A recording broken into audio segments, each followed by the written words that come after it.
How you doing, everyone? My name is DeWayne Crawford. Listen, I just want to drop through real quick and just to drop a little financial information on you.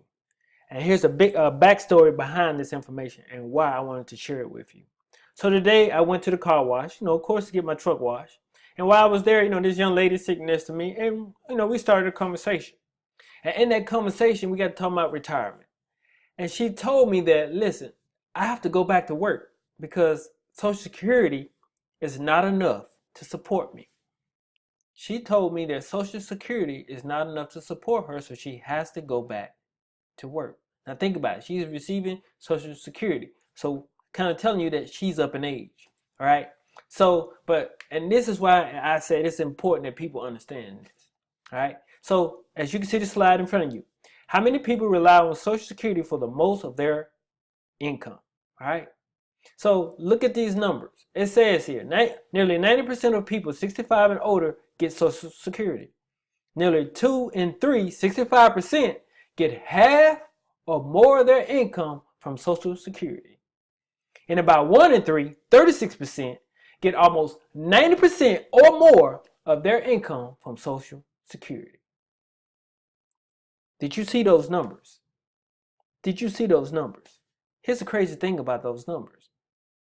The Social Security Administration tells you that we are not going to support your retirement. Meaning, we are not going to support your retirement, your entire lifestyle. They tell us this. They tell us this. Yes, they do. They tell us this. And the crazy thing about it is, all we got to do is just go to their site and look it up. And they got a letter with your name on it. And they even sent us letters in the mail.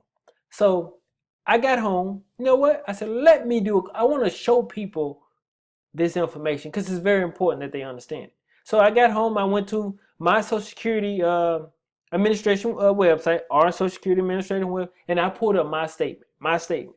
So, and I looked at it, and I want you to see what I got an opportunity to see. Because Social Security tells you all this information. They're not hiding it. They tell you. So I went to Social Security Administration, socialsecurity.gov or ssa.gov, and I pulled up my personal statement from Social Security Administration. As you can see here, Social Security Administration, right? I'm going to click on it so you can see that it came from them, not me, all right? This is not something I made, all right? Here's the website. Here's the PDF that I pulled about me, all right? So here's me, DeWayne Crawford. Today's date, August 31st, 2018. Social Security statement, all right? And here's what I want you to understand and I want you to read. Paragraph 2. Paragraph 2 states, Social Security benefits are not intended to be your only source of income. When you retire, on average, Social Security will replace 40% of your annual pre-retirement earnings. You will need other savings invested in pensions or retirement accounts to make sure you have enough money to live comfortably when you retire. Social Security is telling you that we only going to provide 40%. The other 60% got to come from you. We're not here to support your lifestyle. That's what they're literally telling you. So think about this. If you're making 100% of your income, then all of a sudden you go down to 40%. And imagine this. Most Americans are barely making it with 100%. So what you going to do with 40%? Just imagine it. And Social Security is telling you, look, we're not taking care of your lifestyle. You need to have other things in place to help you with your lifestyle. My question is, do you have that those things in place? Do you have them? Right? Do you have them in place? But so those are things we need to start thinking about. Start thinking about it now. All right? Start thinking about it now. All right? Because Social Security is telling you this. And you see the news about Social Security. So here's something else I want to also share that's very important. See, there's 3 things that's going to happen to you in your lifestyle, all right, in your lifetime. 1, your job is probably going to tell you someday, bye-bye. 2, you might tell the job, bye-bye. Or 3, your body is going to tell you in that job, bye-bye.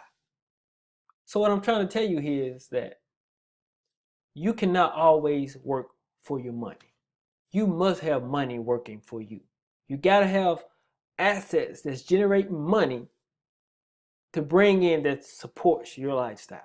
This is very important. Very, very important. Because you can't outwork money. Money don't sleep. It don't get hungry. All money does is work. So you got to have money working for you. Okay? So, listen, I'm just proud to be able to share this information. Hopefully it turns the light bulb on in someone's head. So they can go ahead and start, getting on the right side. Understanding their financial situation now until it's too late. It's too late. All right? So what we do is we have a 30 for 30 financial challenge. This challenge is designed to help families start their journey in 30 days toward financial freedom. All right. So the link will be somewhere in this post, all right, or down below in the comments. But I ask you just to join the challenge. Start learning about money. Start learning how money works. Start learning how you can get on the right side of it. Again, my name is DeWayne Crawford. I'm proud to be sharing this information with you. So I want you to have a blessed day, and then go check on your Social Security statement. All right then? Peace.